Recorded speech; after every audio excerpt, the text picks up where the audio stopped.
torej 60 let nazaj in nekaj dni in mesecev, je bila svečano odprta palača ljudske skupščine.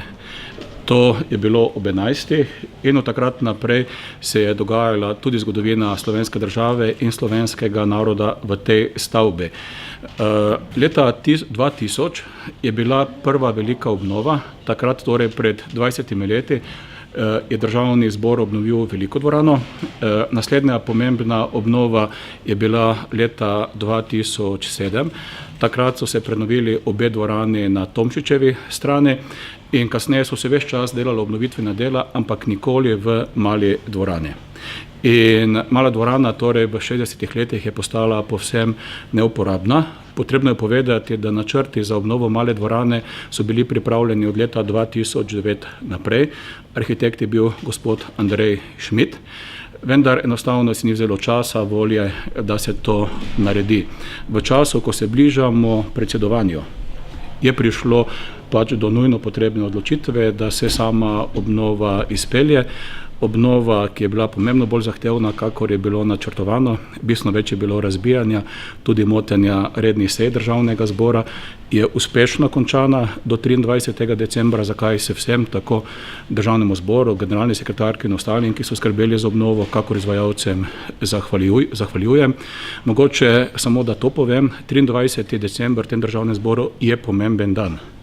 29 let nazaj, torej leta 1990, 23. decembra smo imeli plebiscit. Leto dni kasneje, 1991, je Državni zbor sprejel v veliki dvorani prvo samostojno ustavo Republike Slovenije in leto dni kasneje, leta 1992, se je slovenska oblast na novo konstituirala. V tej zgradbi sta se konstituirala tako Državni zbor in Državni svet, prav tako je prvič zaprisegel prvi predsednik samostojne Republike Slovenije.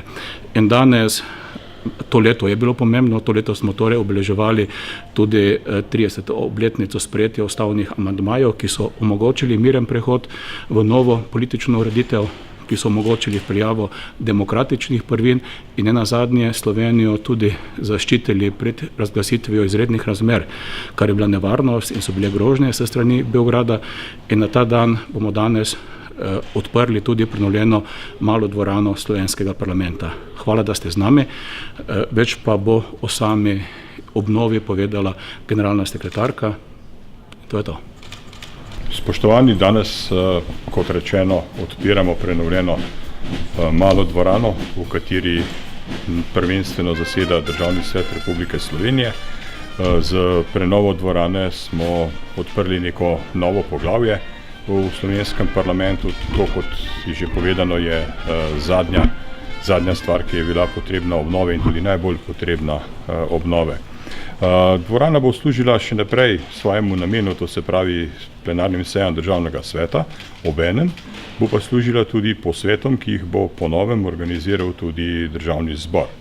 Izkazalo se je, da so posveti Državnega sveta z civilno, strokovno in laično družbo izjemno pomembni in velik doprinos k razvoju demokracije in vplivu javnosti na zakonodajo v Sloveniji, tako da pričakujemo, da bo v tej dvorani v prihodnje še bolj živahno, kot je bilo doslej.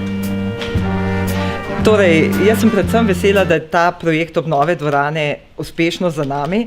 To je bil eden večjih projektov, ki jih je Državni zbor izvedel v zadnjih 20 letih. Predvideni stroški so bili 1 400 000, pričakujemo, da bodo zaključni stroški dejansko nekoliko višji. Ocena tega je 1 550 000. Povešanje stroškov je šlo predvsem na račun dodatnih del, ki so se izkazale ob stari stavbi, kar Državni zbor je, in ob prenovi, kajti potrebno je bilo spreminjati tudi balkone stranske, ki jih vidite, in postaviti novo konstrukcijo, tako da povečanje stroškov gre predvsem na ta račun.